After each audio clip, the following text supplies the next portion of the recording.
Buenos días. Buenos días.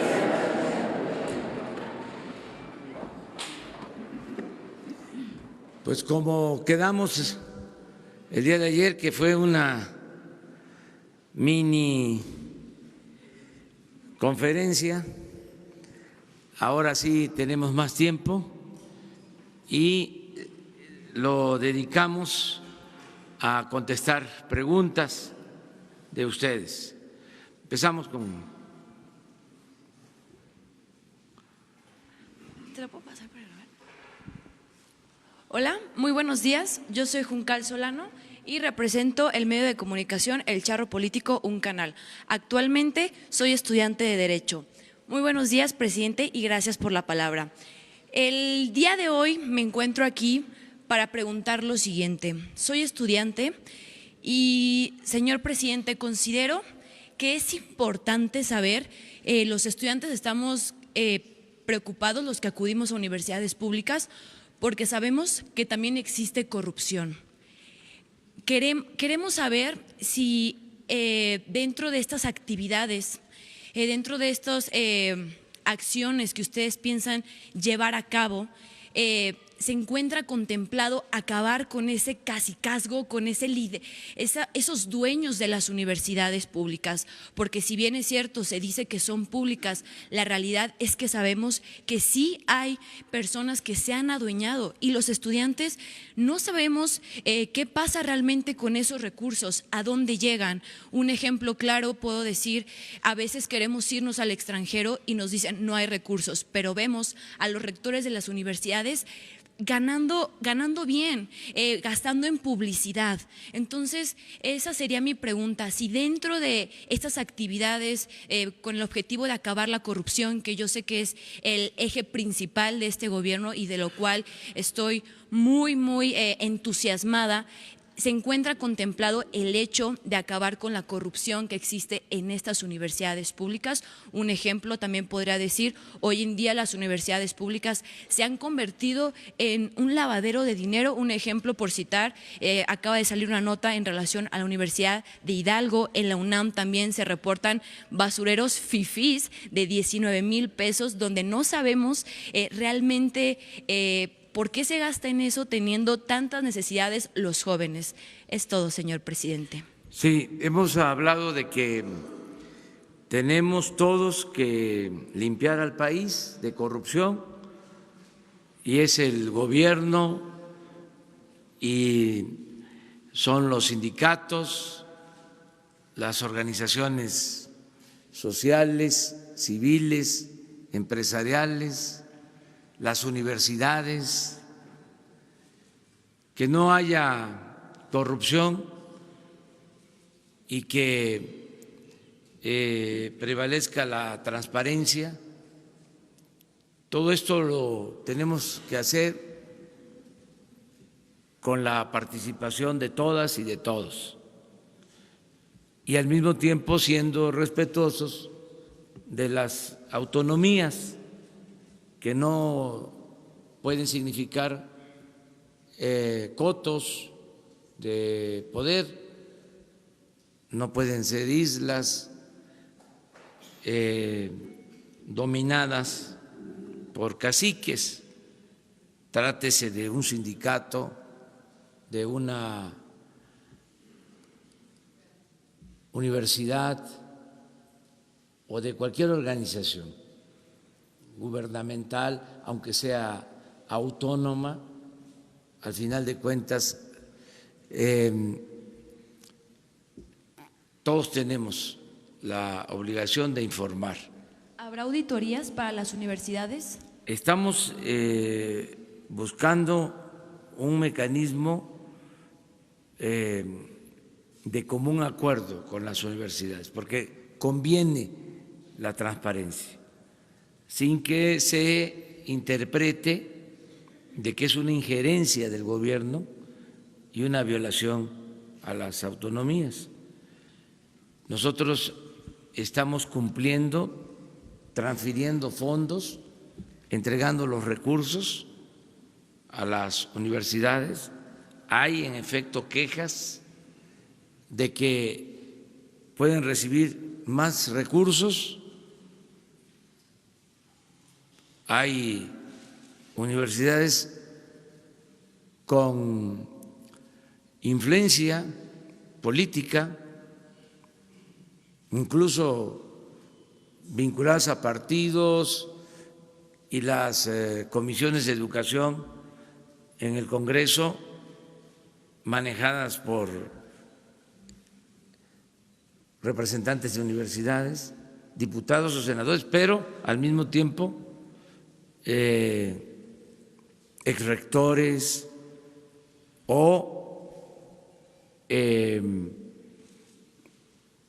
integrantes de grupos que manejan universidades y que tienen mucha capacidad de gestión y obtienen muchos fondos para las universidades, pero la queja es de que ese dinero no se aplica bien. Ya conocemos todo lo que sucedió con la famosa estafa maestra, y los maestros de asignatura de las universidades están muy mal pagados. Entonces, pueden tener las universidades más presupuesto, pero se queda arriba. Hay también un sistema piramidal, no hay igualdad, no hay equidad, los de arriba se dan la gran vida y abajo el maestro de asignatura gana muy poco. Ahí les dejo de tarea que se investigue cuánto gana un maestro por hora, un maestro de asignatura en las universidades. Ojalá y haya más equidad y que cuando llegue el presupuesto baje el presupuesto a los maestros y no se quede en los aparatos administrativos. Pero eso es una recomendación respetuosa. Siempre vamos a ser respetuosos de las autonomías, pero todos tenemos derecho a opinar, a dar a conocer nuestros puntos de vista. Hoy, por ejemplo, tratamos en la reunión de seguridad lo que sucede en algunos juzgados del Poder Judicial sin dejar de reconocer la autonomía del Poder Judicial, pero se detienen a presuntos delincuentes y tardan 3 días, 5 días y quedan libres. Y el argumento o la excusa es de que no están bien integradas las averiguaciones, que no se cumplió con el debido proceso y que esto da pie para que un juez deje en libertad a un presunto delincuente, que salen hasta riéndose, hasta festejando, burlándose de la autoridad. Entonces, este asunto lo vamos a tratar transparentándolo. Vamos a hablar, desde luego, con ministros de la Corte, con el presidente de la Corte, de manera muy respetuosa sobre estos casos. Vamos a darles seguimiento y también los vamos a dar a conocer para que los ciudadanos sepan del comportamiento de servidores públicos, porque un juez es un servidor público, un ministerio público lo mismo, el presidente de la República es un servidor público. Todos tenemos que hacernos cargo de nuestros actos, ser responsables de nuestros actos. Entonces, esto se va a ir atendiendo, porque de esta manera vamos limpiando. Si no, todo queda en el anonimato, no se sabe nada. Por eso también fue muy importante el que se considere delito grave el robo de combustible y sobre todo hechos de corrupción. Ya pronto se les va a informar a ustedes cómo van a quedar las reformas constitucionales para convertir en delito grave hechos de corrupción. Ayer lo mencioné, que en enero de 1994 dejaron de ser delitos graves, se reformó el Código Penal para que no se consideraran delitos graves actos de corrupción desde 1994. Por eso es una gran reforma la que se está por terminar de aprobar en las legislaturas. A alguien que cometía un acto de corrupción le tenían que buscar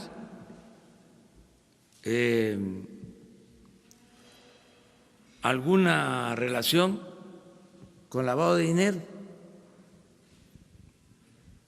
porque los hechos de corrupción no se consideraban delito grave y podían salir bajo fianza. En cambio, el lavado de dinero sí era delito grave y no salían bajo fianza.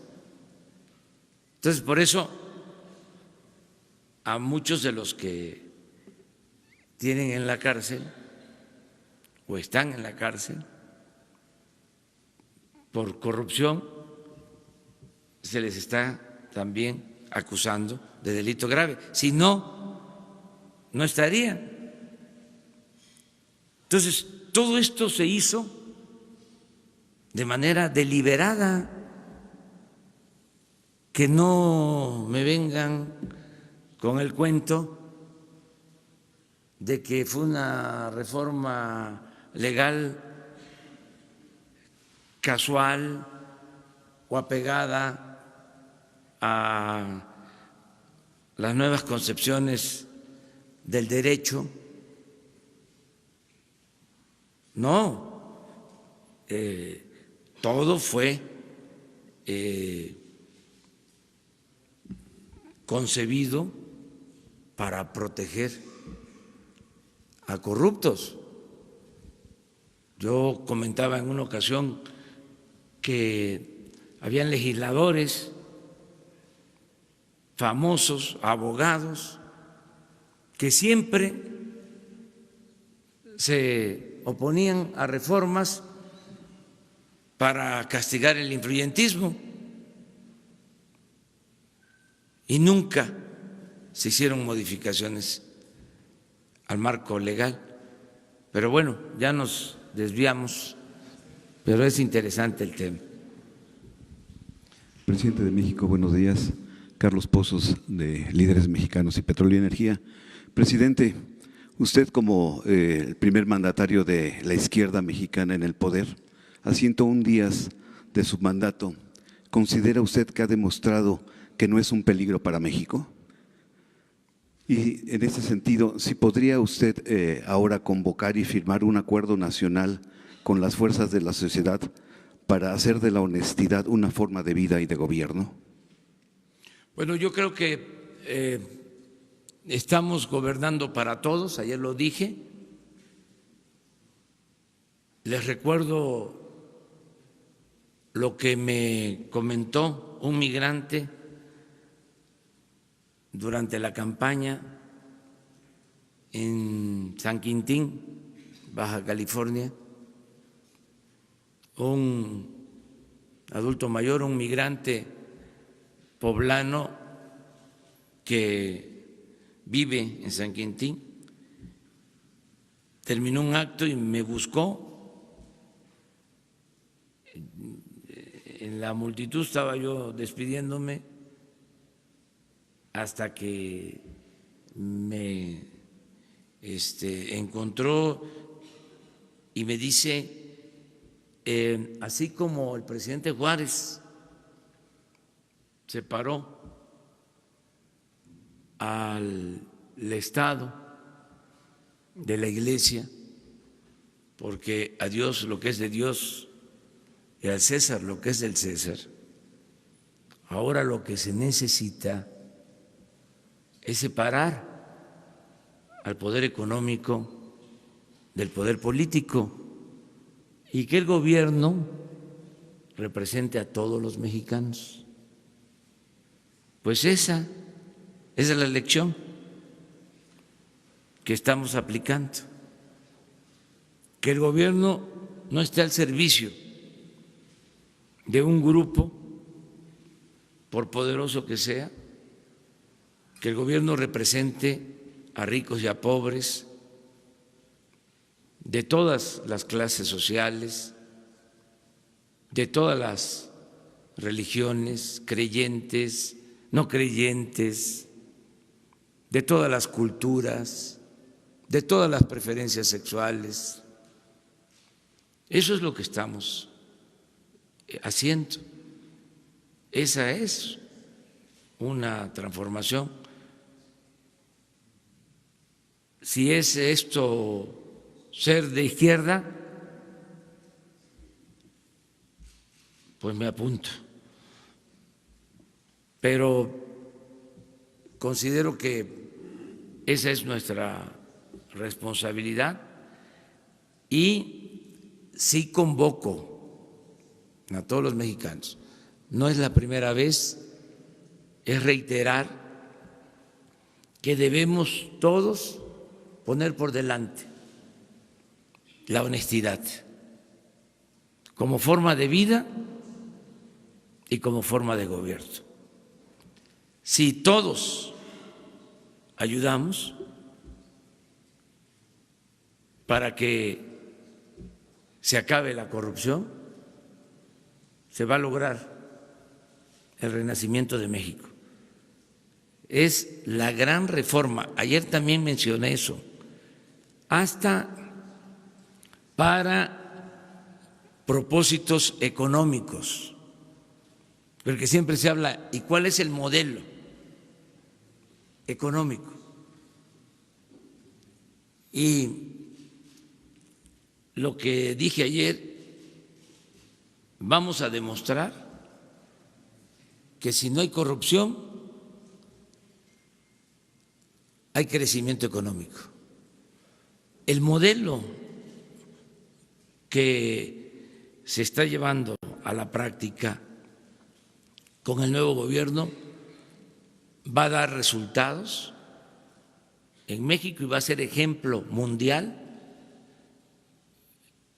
porque toma como punto de partida el acabar con la corrupción, el que haya honestidad, con el agregado de la austeridad republicana. Porque ningún modelo económico funciona con corrupción. Esa es la enseñanza mayor. Si hay corrupción, no hay crecimiento, ni siquiera crecimiento, mucho menos desarrollo. Entonces, lo que vamos a demostrar es que sin corrupción se pueden liberar muchos fondos para el desarrollo, puede haber bienestar y puede haber paz y tranquilidad. Una segunda pregunta, presidente. Ante la ola de críticas en contra de las conferencias de prensa llamadas mañaneras, ¿qué autoevaluación hace usted como presidente en ejercicio y a este ejercicio periodístico? Bueno, ya les agradecí ayer y pues no tenemos por qué tener la piel tan delgada, tan sensible. Hay que aceptar las críticas, los cuestionamientos y al mismo tiempo también saber que mucha gente está pendiente de estas conferencias. Muchos, pero no voy a presumir. Y es por ustedes y por nosotros, es por los que nos reunimos aquí a tratar estos temas.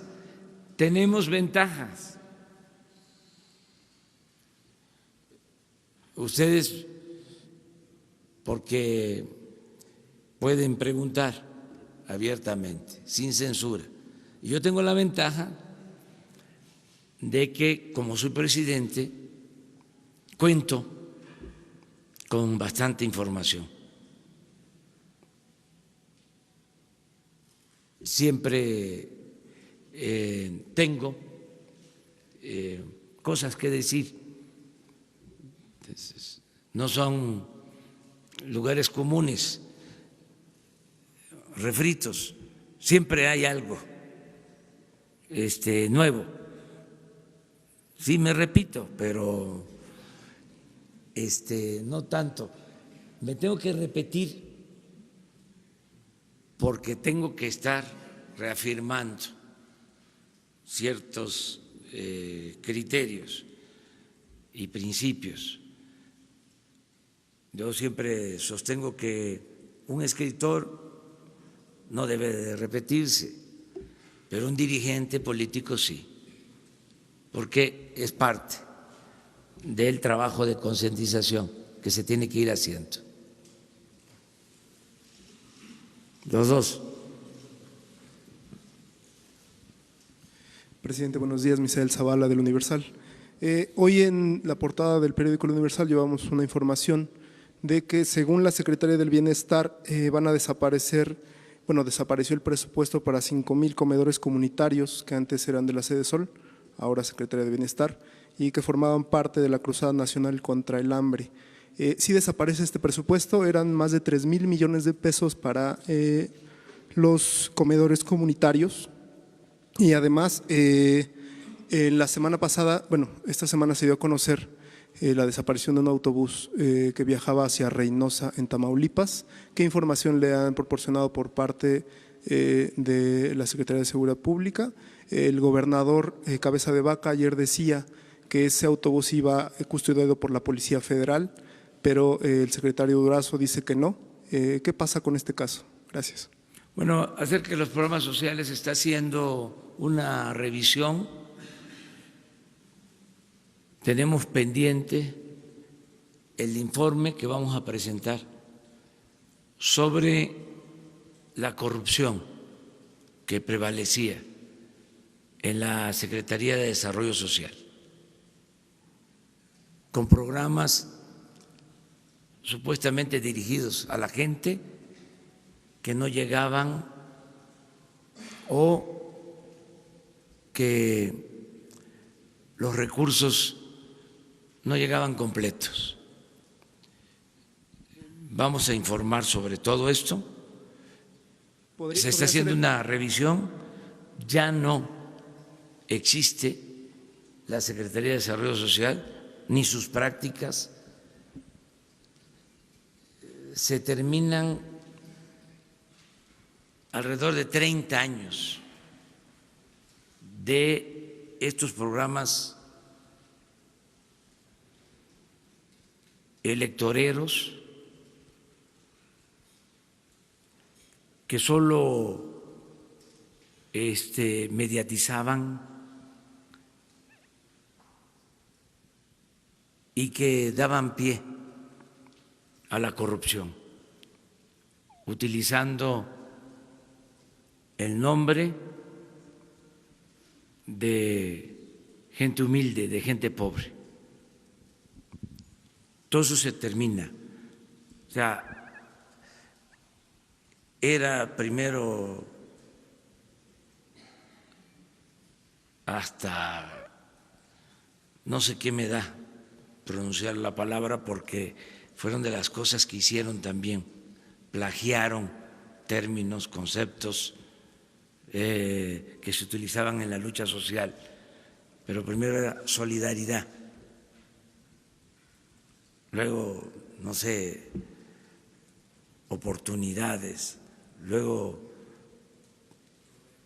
progresa, luego prospera, etcétera, etcétera, etcétera. Eso se acaba ya. Tan no funcionaron esos programas que creció la pobreza en el país y sobre todo la desigualdad. Entonces todo eso se termina.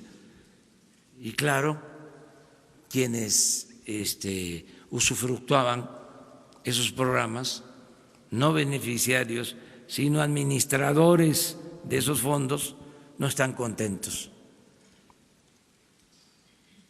Entonces se está haciendo una limpia y vamos a presentarles a ustedes cómo en los últimos tiempos se manipulaban los programas sociales. Porque cuando se habla de estancias infantiles, se habla de personas con discapacidad, comedores, se piensa de que eran programas muy buenos y que ¿cómo van a desaparecer? Pues se va a demostrar de que habían cuando menos irregularidades y desviaciones y no se ayudaba realmente a la gente. Acerca de los migrantes sí tenemos información, estamos indagando este caso. Hoy lo tratamos en la mesa de seguridad. No hay indicios de que haya sido custodiado el camión, no hay información por la Policía Federal y lo que queremos es seguir investigando porque no queremos que se repitan casos lamentables, horrendos, como los de San Fernando. Tenemos que cuidar a los migrantes y no dejarlos sin protección. Sí se confirma que eran migrantes, eso sí. ¿Qué se supo hasta el domingo de esta desaparición? Ya pasaron varios días. Se tiene información desde hace algún tiempo y se está investigando. Hoy se presentó un informe sobre este tema, por eso puedo contestarles. Siempre investigamos y estamos atentos, no ocultamos información.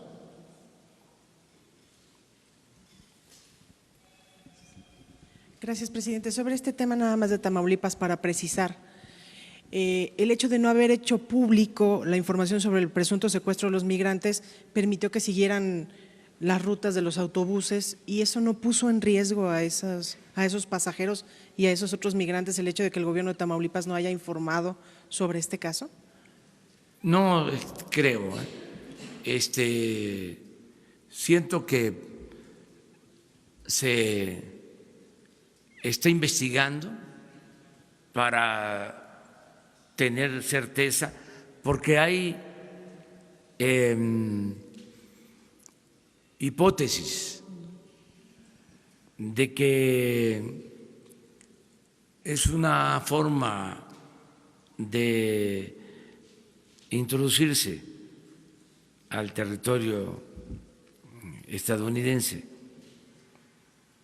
que no es que desaparezcan, sino que cruzan así la frontera. Ya van 2 casos parecidos. ¿En este gobierno? Sí, sí, por eso estamos investigando a fondo. O sea, esa es la instrucción. Estamos revisando, pero no tenemos indicios de que hayan desaparecido. De todas maneras, vamos a seguir con la investigación porque no queremos que sucedan estos hechos tan lamentables de San Fernando. Eso es lo que más nos preocupa. Entonces ya estamos pidiendo información incluso a gobiernos centroamericanos y estamos pidiendo información al gobierno estadounidense. Estamos haciendo la investigación completa. Bien, presidente, en el tema de los jueces, ¿ustedes tienen detectado si es ineficacia de los juzgadores, corrupción, les vale? ¿Qué tan responsable es el Poder Judicial del clima de impunidad que está viviendo el país? Y si van a implementar algún mecanismo formal más allá de acusarlos con los ministros, si van a poner alguna queja formal ante la judicatura en contra de estos jueces, ¿qué van a hacer? Sí, vamos a tratar el tema. Mañana tenemos en la reunión de seguridad este asunto en la mesa. ¿Pero va a haber alguna queja formal en contra de estos jueces? Sí, o sea, vamos a hablar con la Fiscalía General y con el Poder Judicial en muy buenos términos con respecto a sus autonomías, pero ellos comprenden que son temas importantes, porque si nosotros ponemos a disposición de una autoridad de la Fiscalía a un presunto delincuente o la Fiscalía hace lo propio y pone a disposición a un presunto delincuente a un juzgado y se le libera, ¿sí? Entonces se tienen que buscar las causas. Si es un problema técnico de las fiscalías, porque también hay deficiencias, hay que atenderlo. En el caso de la Fiscalía, a ver cómo está la capacitación de ministerios públicos, de fiscales, por qué están incompletas o no sólidas las consignaciones, qué está fallando, si es un asunto técnico, si es por corrupción, también. ¿Sí? No se pueden ocultar las cosas, ya no es lo mismo, se transparenta todo. ¿Qué es lo que venía sucediendo? Se detenía a alguien y a los 3, 4, 5 días se le liberaba. ¿Y quién lo liberaba? El juez. ¿y quién es ese juez? Nadie sabía. Nadie sabía sobre qué juez. Y si ese juez ya había en otras ocasiones hecho lo mismo. O sea, jueces a modo, jueces al servicio de la delincuencia. Eso no. O sea, porque si nos callamos, pues nos convertimos en cómplices, pero no es cómplices, ¿cómo que dicen los abogados? Encubridores. Encubridor. Presidente, Encubridor. y por último preguntarle si en estos 100 días de gobierno ya tienen algún avance concreto en las indagatorias sobre la corrupción en el sector salud. Hoy se publica un diagnóstico de la Secretaría de que en el sureste hay un desastre. Veremos a los responsables de este desastre en la cárcel. ¿Tienen ya más detalles sobre el asunto de la corrupción de los medicamentos, en la compra de medicamentos? Sí, pues lo que dimos a conocer. Hoy les vamos a dar a conocer lo de los proveedores y ayúdennos también a investigar, ¿no? O sea, es que imagínense si se compran alrededor de 4,000 millones de dólares, un poco más, de medicinas y de materiales de curación. Y un proveedor vende 1,000 millones de dólares, ¿qué es eso? O sea, es mucho, ¿no?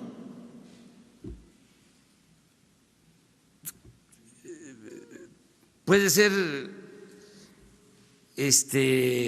legal, pero es como increíble.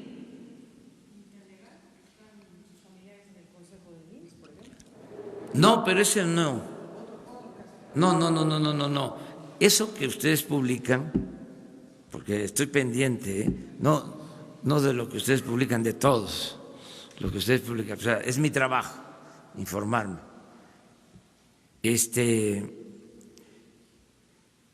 No es pequeño, digo, no deja de ser irregular, pero le estoy hablando de una empresa que vendió el año pasado más de 20,000 millones de pesos. Una empresa. Ayer lo comentaba, 3 empresas le vendieron al Seguro y al ISSSTE 36,000 millones de pesos. 3. Muy concentrado todo. Entonces, de una vez lo adelanto. No solo van a hacer compras compactas, no solo se va a buscar que se compren todos los medicamentos de las instituciones de salud del gobierno, compras consolidadas, sino si se necesita, si es necesario, lo estamos analizando, van a ser licitaciones internacionales con supervisión de la ONU. Todo lo que se adquiere.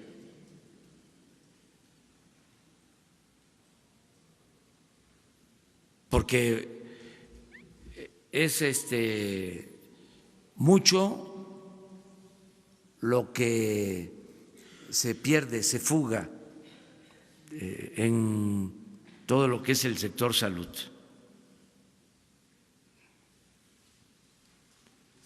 ¿Sí?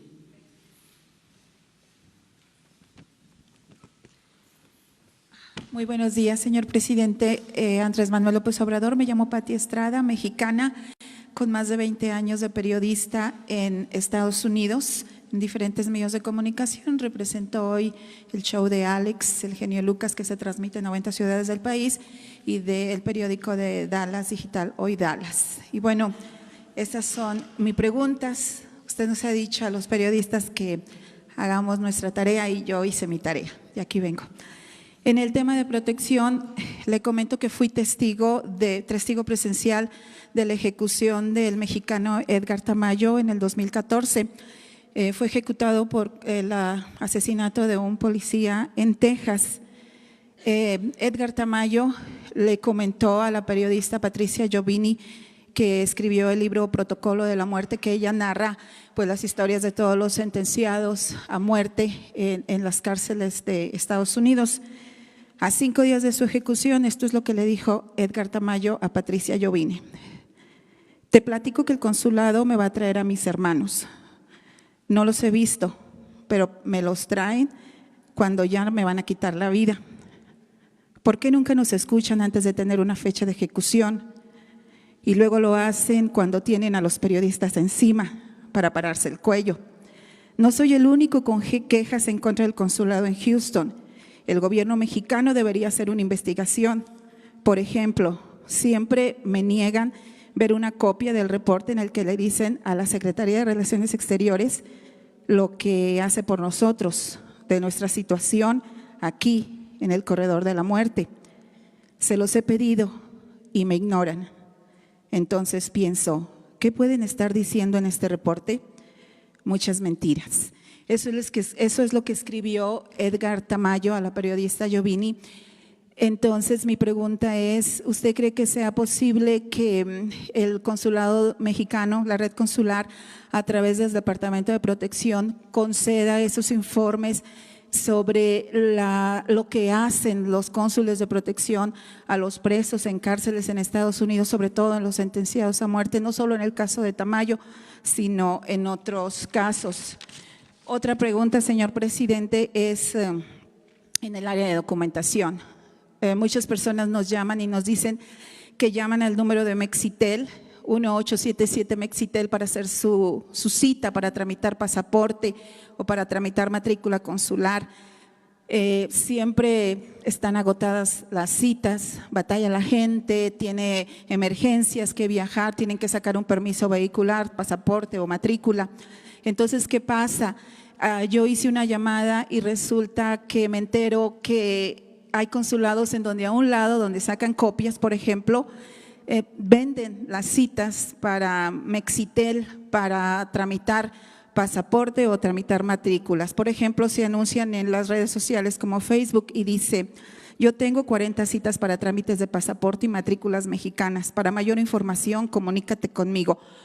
Yo no sé si la gente que supervisa Mexitel tiene conocimiento de esto, de que hay coyotaje, que alguien acapara en un servicio que debe ser gratis, pues ya los connacionales tienen que estar pagando hasta $20, $30 y sobre todo la tediosidad de tener que esperar cuando tienen alguna emergencia. Esa es otra pregunta, esa es otra sugerencia, si es posible que se investigue esta situación en Mexitel, señor presidente. Y acerca de que usted tiene la intención de convertir los consulados en defensorías o procuradurías, hice mi tarea. Le comento que en el condado Harris, en Houston, hay un comisionado que se llama Rodney Ellis. El comisionado Ellis tiene un programa piloto que se llama Estrategia de Defensoría del Migrante. Es un programa para ayudar a defensa legal de migrantes. La ciudad de Houston tiene una gran cantidad de migrantes. De hecho, hay 90 consulados de todo el mundo en Houston. Entonces, esto se lo menciono por si le interesa estudiar una coalición con este comisionado y ayudar en su plan que tiene de defensorías. Ahora bien, lo que hace el comisionado Ellis es para defensorías de migrantes en el tema de legal de cuestiones o delitos estatales o locales. Sin embargo, de ahí se podría proyectar a tema de defensoría en cuestiones federales, como es el tema de migración, y de una manera coordinar las acciones jurídicas de defensa del migrante con abogados mexicanos en este caso y con abogados estadounidenses para que formen esta coalición y se lleve a cabo su propuesta de defensoría del migrante, que sería muy oportuna. Le manda un saludo a la comunidad mexicana, señor presidente. Muy bien, Gracias. tu preocupación por la defensa de los migrantes y que funcionen adecuadamente los consulados. En eso estamos. Tu planteamiento ha sido registrado, copiado y lo vamos a entregar yo personalmente al secretario de Relaciones Exteriores, a Marcelo Ebrard. Estamos precisamente presentando al Senado a los nuevos cónsules en Estados Unidos.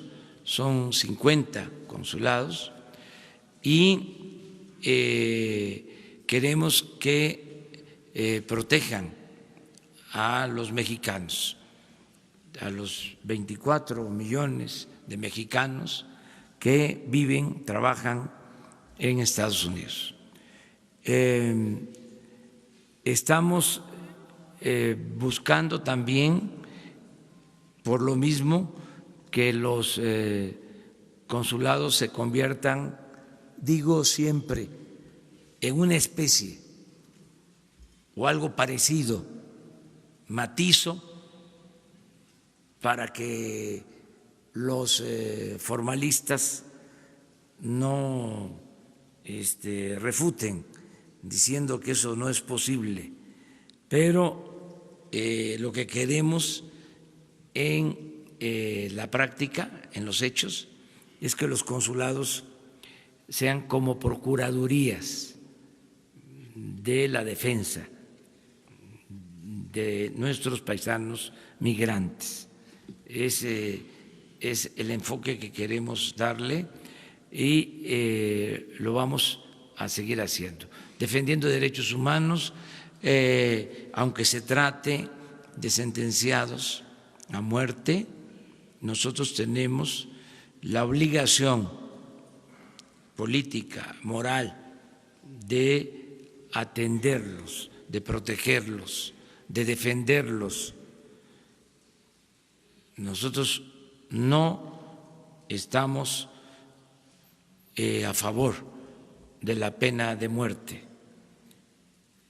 Si en Estados Unidos está establecido este severísimo castigo, nosotros siempre vamos a defender la vida de los seres humanos. Inclusive la diplomacia mexicana ha acudido a organismos internacionales siempre para proteger a condenados a muerte en Estados Unidos. Y han habido sentencias a favor de condenados a muerte. En algunos casos no se han cumplido con recomendaciones de organismos internacionales. Nosotros vamos a estar muy pendientes porque somos respetuosos de las leyes, de la soberanía de otros países, pero al mismo tiempo somos un país libre, independiente y también soberano. Entonces, hay con el gobierno de Estados Unidos una relación de mucho respeto. Ayer lo dije, no queremos la confrontación, queremos una relación de amistad, pero eso no implica que nos quedemos callados o no defendamos a nuestros paisanos migrantes. Entonces, seguramente aquí con Jesús Ramírez te tomamos todos los datos y te van a buscar de parte de la Secretaría de Relaciones Exteriores y nos importan mucho los comentarios y las aportaciones.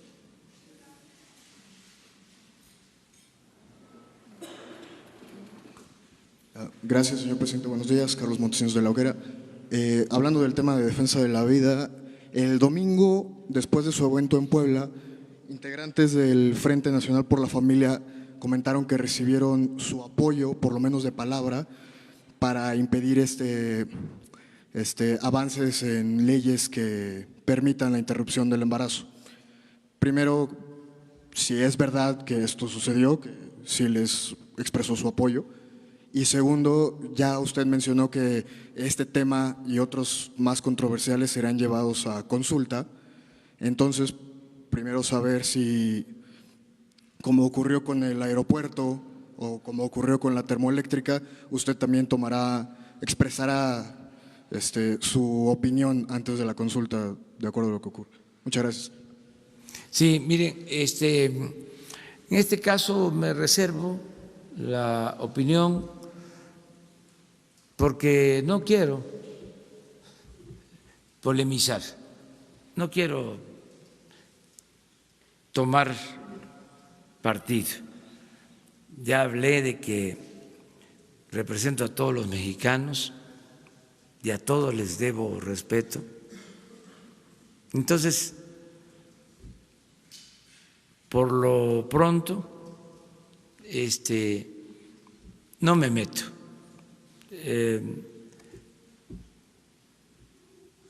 Soy también dueño de mi silencio.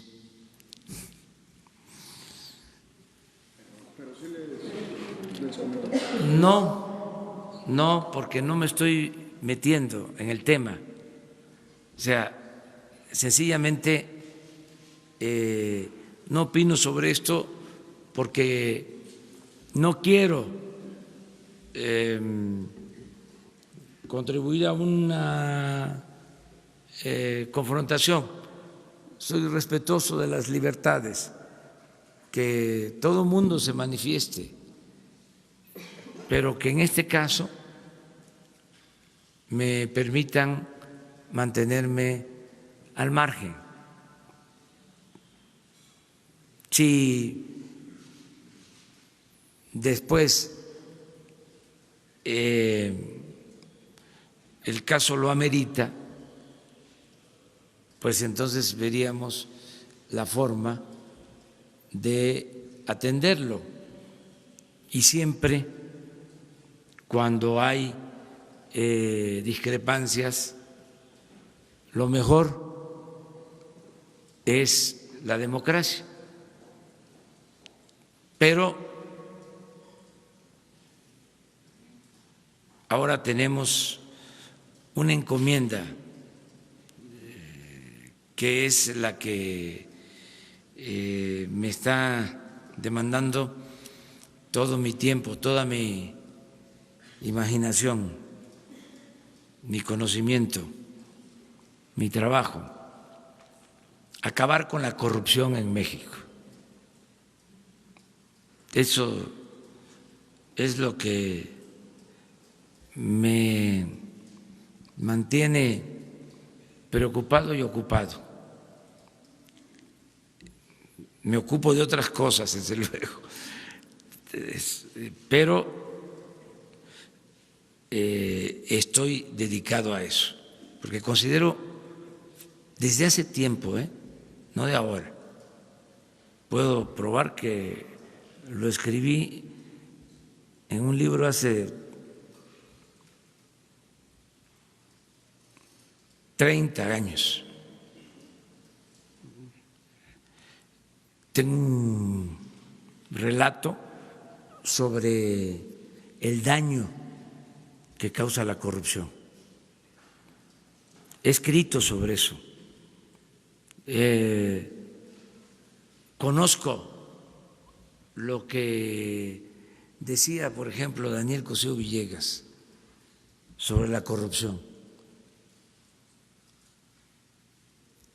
ese gran escritor, uno de los mejores historiadores de México.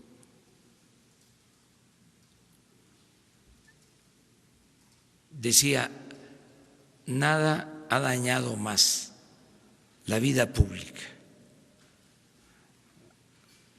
de México que la corrupción política.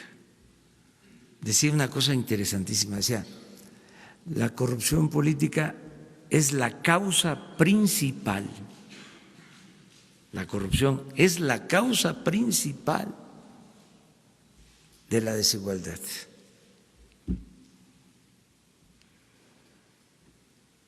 Y soy creyente de eso. Y ahora que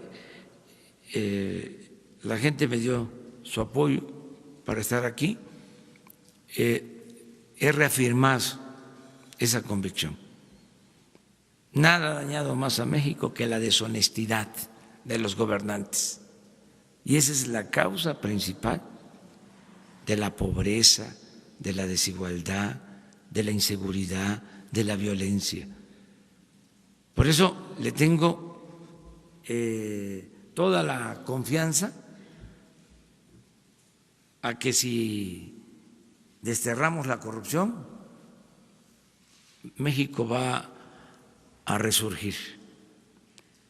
Por eso también no me puedo meter en muchos temas. O sea, este es un tema para mí central, básico. Ese es mi tema principal. ¿Los dos? Gracias, presidente. Dos preguntas. Por un lado, el subsecretario de Hacienda, Arturo Herrera, declaró al diario Financial Times que se va a retrasar la construcción de la refinería de Dos Bocas porque los 2.500 millones de dólares que se iban a destinar, se van a destinar más bien a Pemex para levantar la producción. Preguntarle si esto es verdad, si se va a destinar este dinero a Pemex y qué otras medidas se tomarían para fortalecer a Petróleos Mexicanos. Y nada más en el caso de Tamaulipas, estas 22 personas que dice usted eran migrantes, no entiendo, se bajaron del camión, cruzaron la frontera, ese es el modo que usted tiene registrado, que ustedes tienen registrado, porque leí un testimonio del chofer supuestamente que más bien se les habían cerrado el paso y dos camionetas se los habían llevado. Entonces nada más para aclarar este tema. Gracias. Esto último es cierto, que así se dieron las cosas, según el informe que nosotros tenemos, pero que a partir de ahí ya no se supo más. No es que se bajaron del autobús y se fueron a cruzar la frontera, no, los detuvieron. ¿Pero se los llevaron y así cruzaron para Estados Unidos? No se sabe ya más de eso y solo hay el testimonio del chofer, solamente. No, y tampoco de la Policía Federal ni nada por el estilo. Para aclararlo más sobre lo que tenemos, para hacerles el relato, le voy a pedir hoy al secretario de Seguridad que tenga una conferencia con ustedes sobre este tema, si les parece. Y lo otro, ayer hablé de que la inversión en Pemex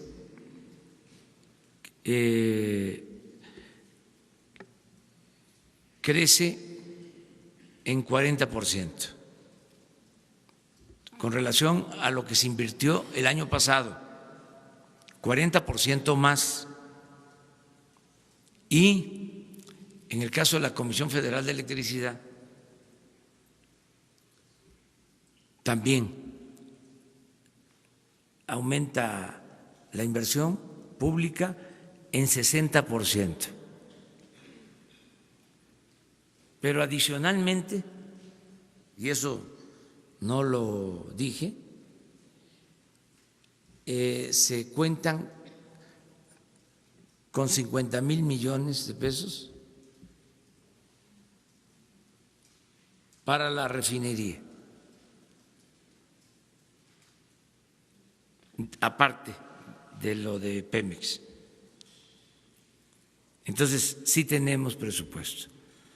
Y es muy probable que se haga el anuncio sobre la licitación el 18 de marzo. No hay retraso. No, estamos muy bien y se va a construir la refinería. Se va a terminar en 3 años, como se contempló, y va a costar de 6 a 8 mil millones de dólares. ¿Habrían nuevas medidas para petróleos mexicanos? Sí, es que adicionales. Tienen presupuesto suficiente, pero no solo hay presupuesto suficiente en Pemex, sino que nos va a rendir más, porque se están logrando ahorros en las contrataciones de obra en Pemex, ahorros hasta del 30% en perforación de pozos y en servicios de mantenimiento. Vamos a hacer un informe el día 18 de marzo sobre la situación de Pemex. Gracias. Buenos días, señor presidente. Alejandro Lelo de la Rea. Sobre lo que comentaba de los jueces, está el Consejo de la Judicatura Federal. El Consejo tiene 7 integrantes. Este año renueva 6 de los integrantes, 3 los propone o los designa la Corte, 2 el Senado de la República y 1 usted. ¿Cuál sería el perfil y el encargo que le haría a ese comisionado consejero de la Judicatura el que usted propusiera para que precisamente tratara de controlar? El Consejo tiene atribuciones de nombramiento de jueces, de sanción, de adscripción e incluso de remoción. ¿Cuál sería ese encargo que le haría? La segunda pregunta, presidente. En el 28 de enero incautaron unas embarcaciones en Dos Bocas porque traían huachicol. Se presume que también estas embarcaciones pertenecen a empresas, y no solo estas, sino otras que hacen alguna especie de trampa para obtener la bandera mexicana y hacer cabotaje. Eso lo denuncia la Cámara Nacional de la Industria de la Transportación Marítima. Esta bandera la entrega la Secretaría de Economía. ¿Qué haría ahí usted para tratar de evitar que se haga esta trampa de que presuntamente empresas extranjeras utilicen empresas que conforman México para librar este impedimento legal? Y ya nada más, si nos pudiera adelantar, sé que vienen 50 nombres por parte de inteligencia financiera de empresas, funcionarios, exfuncionarios y políticos vinculados a esta red de venta de medicamentos. ¿Nos podría adelantar algo? Gracias, presidente. Bueno, creo que el Consejo de la Judicatura es como el poder judicial del Poder Judicial. Es la instancia encargada de que no haya corrupción al interior del Poder Judicial. Si este Consejo funciona bien, se va a avanzar bastante.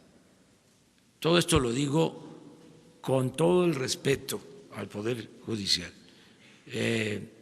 Creo también que el presidente de la Suprema Corte de Justicia es una gente recta, que va a hacer todo por limpiar el Poder Judicial.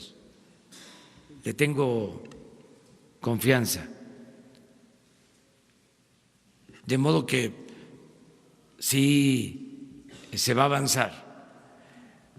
Lo que sucede muchas veces es de que se puede limpiar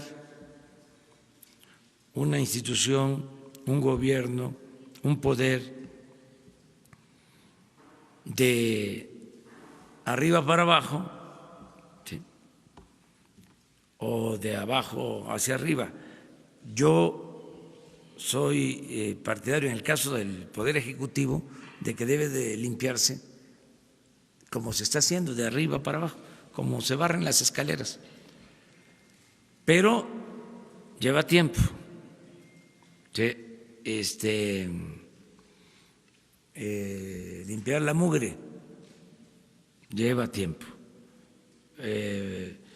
Hay que estar pendientes, por ejemplo, en el caso del Poder Ejecutivo, de que no haya reciclaje. Ayer me denunciaban que gente con malos antecedentes del gobierno, que estaban en una secretaría, pasaron a otra, como si nada. Entonces, todo esto pues lleva tiempo, ir viendo quién es quién. Y ustedes nos han ayudado y nos van a seguir ayudando. Pues lo mismo en el Poder Judicial. O sea, se puede dar tiempo para que en 6 años haya una renovación en la Corte, en el Consejo de la Judicatura, pero ¿y los juzgados? ¿Sí? ¿Qué pasa con magistrados? ¿Qué pasa con jueces? O sea, es todo un proceso. Ahora, hay que iniciarlo y considero que lo mejor es no tolerar que no haya impunidad, que haya transparencia de verdad, no el Instituto de la Transparencia, bueno, también, sino el que haya denuncia pública en medios de comunicación, en las redes sociales. Eso ayuda mucho. Que no se tolere, coloquialmente lo voy a decir, que todo el que sea corrupto sea lampareado.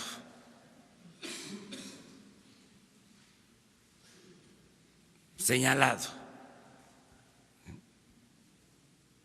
Desde luego, cuando hay pruebas, cuando hay elementos. No callarnos. Es que antes robaban y no perdían ni siquiera su respetabilidad. Hasta se les decía a los hijos: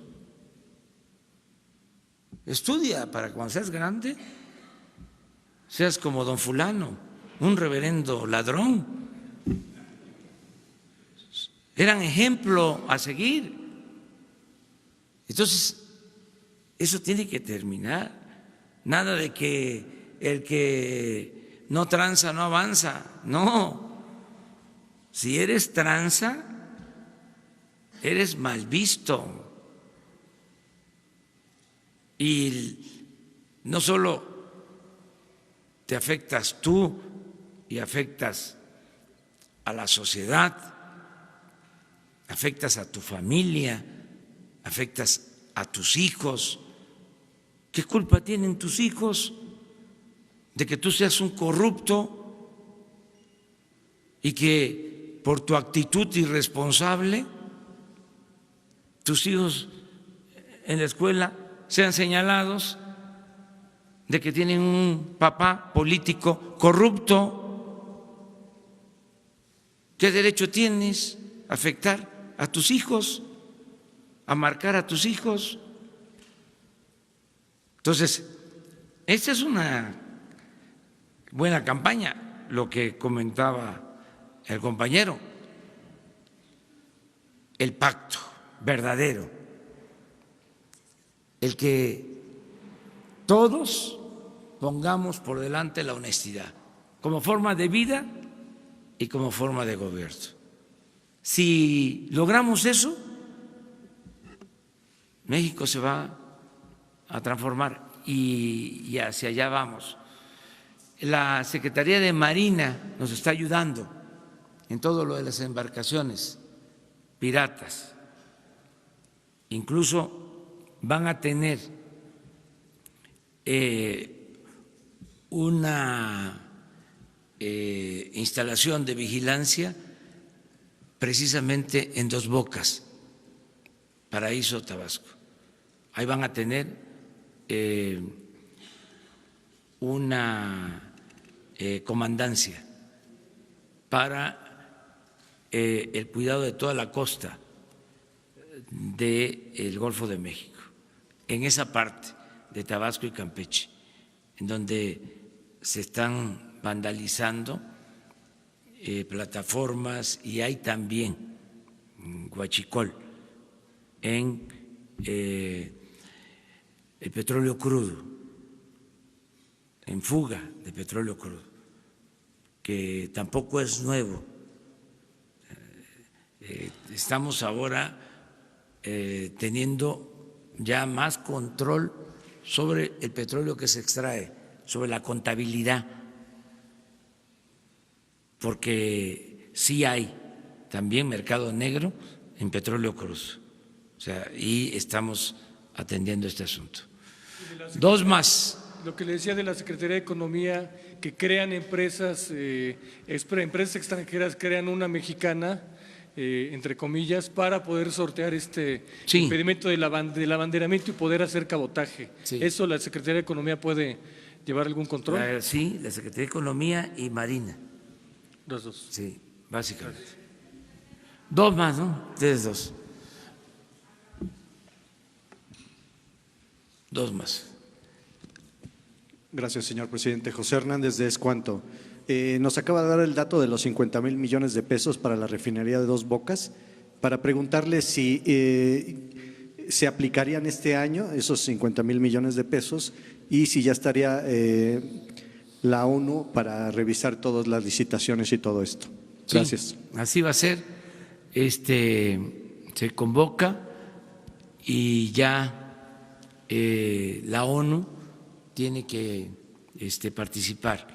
En eso estamos, en esos trámites. Y estamos avanzando. Lo primero es el relleno del terreno. Y al mismo tiempo se están haciendo las bases para la licitación de las empresas que van a participar sobre esto. Pero les vamos a informar más.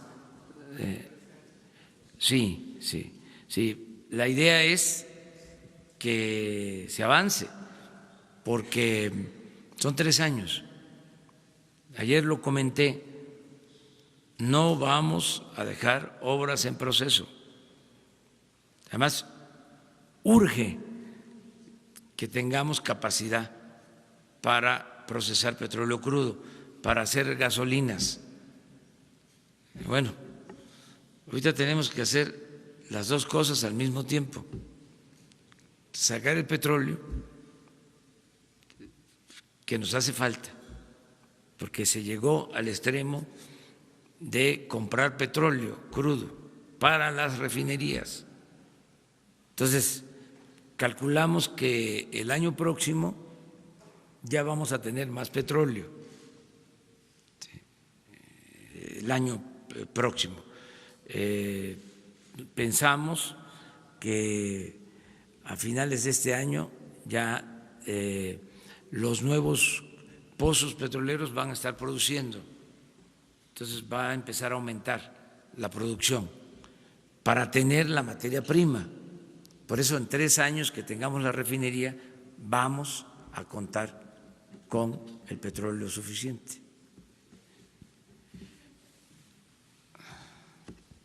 Buenos días, presidente. Noemí Gutiérrez, de Efecto TV. Preguntarle, en noviembre del año pasado presentó su plan de seguridad. Ahí hablaba de que iba a haber desarme de grupos delincuenciales, a ver si ya se dio este desarme, y también planteó una amnistía para delincuentes. ¿Esto aún se va a aplicar? Porque ayer dijo que aún la ciudadanía está en diferenciación. Y también preguntarle el caso de Tamaulipas. Dijo que también hay 2 casos más que tiene registrado el gobierno. ¿De cuántas personas estamos hablando de que pudieran haber estado en una situación similar? Gracias. Hoy se los explica Alfonso Durazo, sobre los dos casos de migrantes y lo que estamos haciendo. ¿Qué otra cosa me preguntaste? Sobre lo de la Guardia. Es un proceso, miren. Primero, era sobre el desarme de grupos delincuenciales. Sí, Eso lo planteó el año pasado y también de la amnistía acotada para delincuentes. sí, es un plan de seguridad. Pero lo primero es todo lo que tiene que ver con el empleo y el bienestar. El 80%, para mencionarlo en términos cuantitativos, de nuestra estrategia de seguridad pública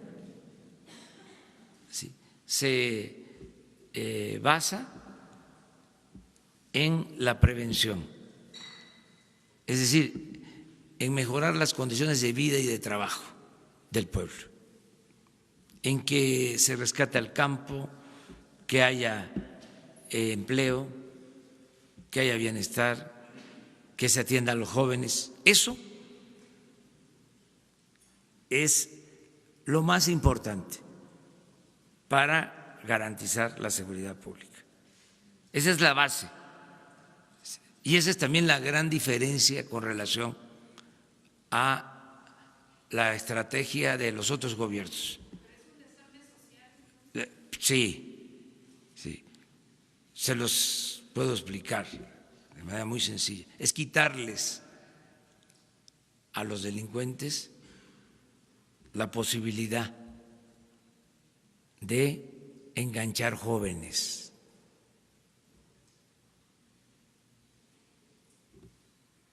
O sea, es como quitarle a los huachicoleros, a los que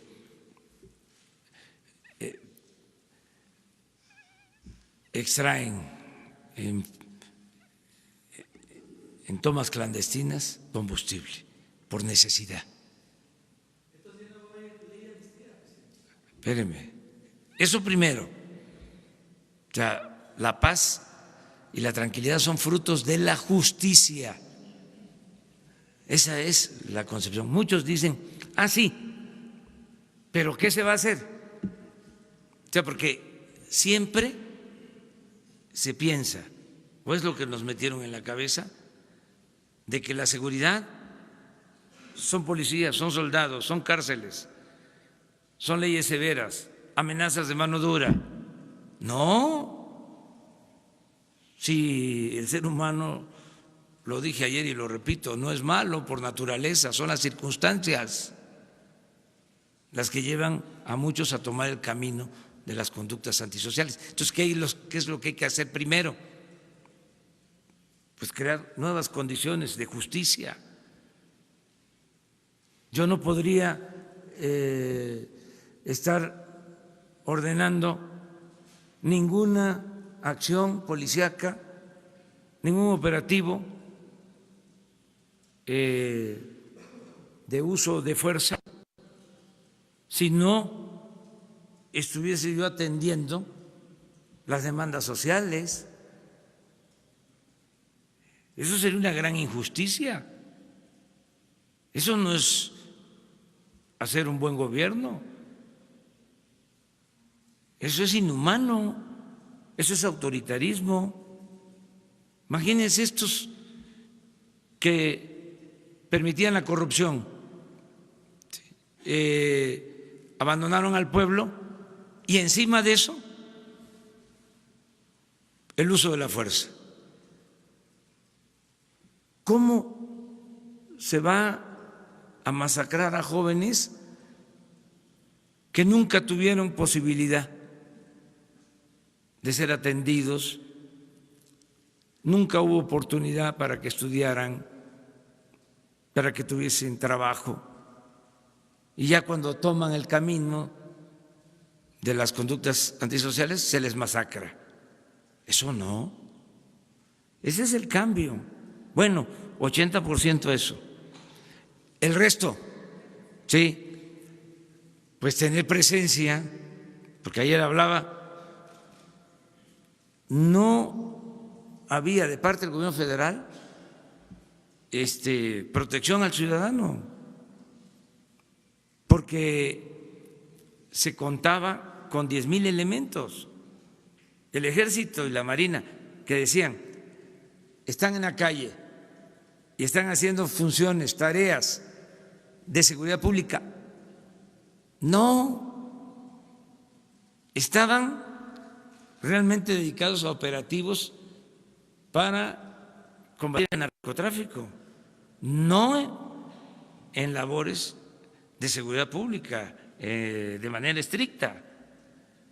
Entonces, ¿qué se logró con lo de la Guardia? Pues ahora sí, el Ejército, la Marina nos van a ayudar a garantizar la paz, la tranquilidad, a que haya seguridad pública. Ese fue un gran avance. Entonces, ese es el siguiente paso, tener presencia, ya no 10,000, sino poder tener 120,000 elementos distribuidos en todo el país. Primero lo social, luego la presencia para garantizar la seguridad pública, que no haya homicidios, que no haya robos, que no haya secuestros. Luego, a ver, vamos a portarnos bien todos, no descartamos revisar lo de consumo de drogas. Antes de eso, porque no tarda, ya me urge iniciar la campaña de orientación a los jóvenes. Va a haber una campaña nacional en medios para orientar a los jóvenes a que se le diga no al consumo de drogas por el daño que ocasiona. Porque si aumenta el consumo, se nos complica más. Entonces, tenemos que llevar a cabo una campaña hablando con los jóvenes. Una vez que empiece esa campaña, vamos a dedicar más tiempo de la conferencia diaria a hablar con los jóvenes. O sea, porque a ver, el porqué de la droga. ¿Sí? A ver, ¿cuál es la insatisfacción que se tiene para el consumo de la droga? O sea, ¿cómo le hacemos? Vamos a abrir el debate con ellos, con los jóvenes. ¿Sí? ¿Qué se necesita? ¿Sí? ¿Por qué escaparse con la droga? Si saben el daño que se ocasiona, por ejemplo, en drogas como el cristal, que destruyen, ¿cuánto tiempo de vida? ¿Por qué ese suicidio? ¿Y qué opciones, qué alternativas, en qué podemos ayudar? ¿Cuál es el daño que se ocasiona? Tratar esto aquí. Yo espero que los mejores creativos de México nos ayuden. Le he pedido a Jesús Ramírez que se prepare esta campaña, que es la que más nos importa. Entonces, son los pasos. Entonces, también, a ver, la revisión del consumo, ¿sí? El debate para ver qué se hace con la marihuana, ¿sí? Los acuerdos con el gobierno de Estados Unidos, que van a hacer ellos para que haya más control en la compra-venta de armas. Invitarlos si nosotros emprendemos este plan con los jóvenes de prevención, invitarlos a que hagan lo mismo, porque no solo es reducir el consumo aquí, también allá, porque si no baja el consumo en Estados Unidos, hay más tráfico. Y la posibilidad de la amnistía. Miren, estoy seguro, pero quiero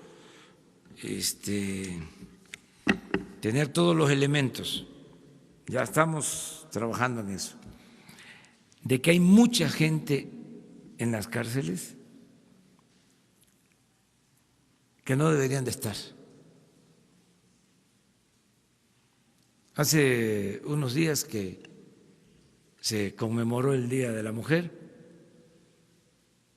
fue mi esposa a un penal de mujeres y platicamos sobre la experiencia.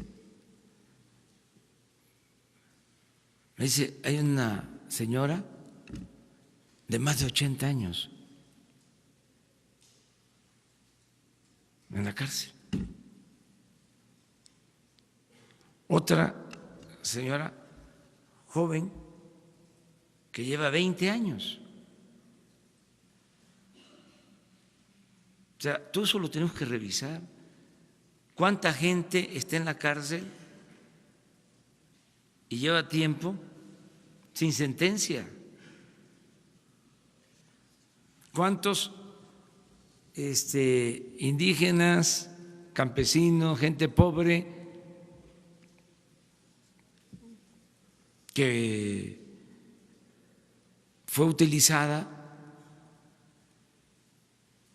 para el transporte, traslado de droga, como se dice coloquialmente? ¿Cuántos burreros? ¿Qué protección tienen? ¿Qué abogados los defienden? ¿Cómo está la Defensoría de Oficio? No, si tenemos mucho trabajo, es lo que decía Madero,